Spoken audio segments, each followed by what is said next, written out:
ने कहा कि महामहिम ने बीपीएससी के चेयरमैन से बात किया, डीएम एसपी को तलब किया गया, एसडीओ और डीएसपी के बारे में कहा गया कि कैसे लाठीचार्ज हुआ, यह कहा गया।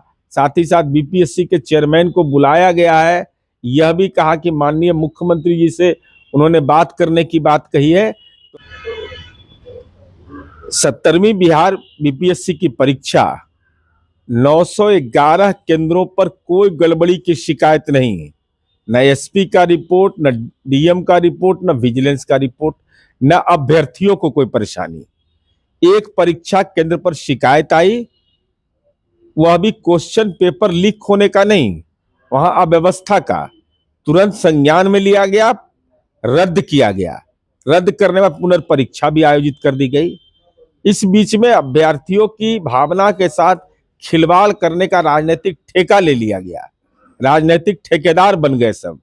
कोई ठेकेदार ठिठुरती रात में उनके साथ रहने को तैयार नहीं।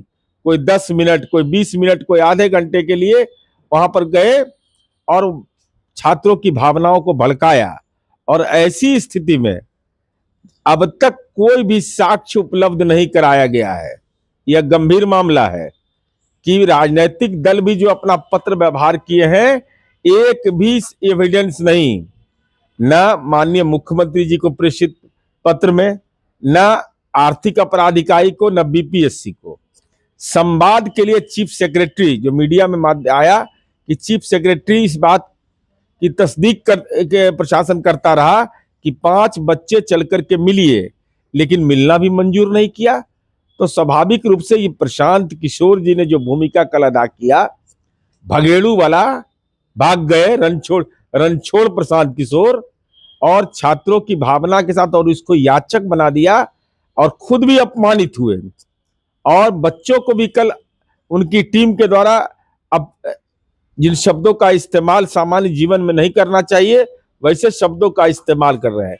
तो प्रशांत किशोर जी को तो अभ्यर्थियों का राजनीतिक श्राप लगेगा ही, उनके अभिभावक का भी राजनीतिक श्राप का सामना करना पड़ेगा।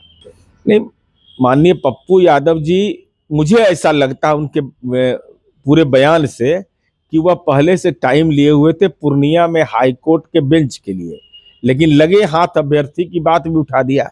अभ्यर्थी की बात में उनको चिंता यूपीएससी का भी था। हालांकि ये आंदोलन बीपीएससी का है, लेकिन यूपीएससी की भी चिंता उनको लग गई।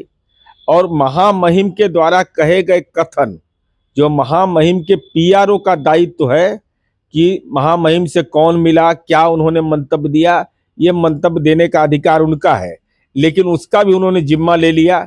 उन्होंने कहा कि महामहिम ने बीपीएससी के चेयरमैन से बात किया, डीएम एसपी को तलब किया गया, एसडीओ और डीएसपी के बारे में कहा गया कि कैसे लाठीचार्ज हुआ, यह कहा गया।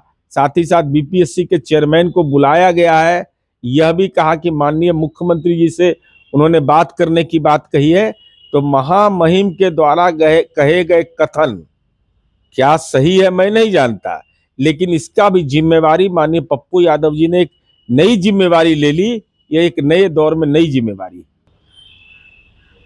बीपीएससी एक स्वायत्त संस्था है। अब तक के जो बीपीएससी के एग्जामिनेशन कंट्रोलर का मंतव्य आया है, उसमें उन्होंने कहा है कि ऐसी कोई शिकायत किसी के द्वारा दर्ज नहीं किया गया है, ना आर्थिक अपराध इकाई में किया गया है।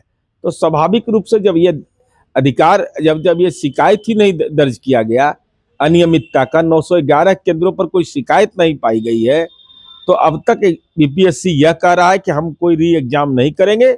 और इस संबंध में जिन लोगों को अभ्यर्थियों के साथ खड़े हैं, उनसे मेरा अनुरोध है कि उन बच्चों के हित में आर्थिक अपराध इकाई को आप अविलंब, बगैर देर किए हुए व्हाट्सएप नंबर, ईमेल आईडी या बीपीएससी को, ये दोनों को आप पूरी सूचना उपलब्ध कराइए, अन्यथा इन बच्चों का राजनीतिक बेजा इस्तेमाल मत करिए।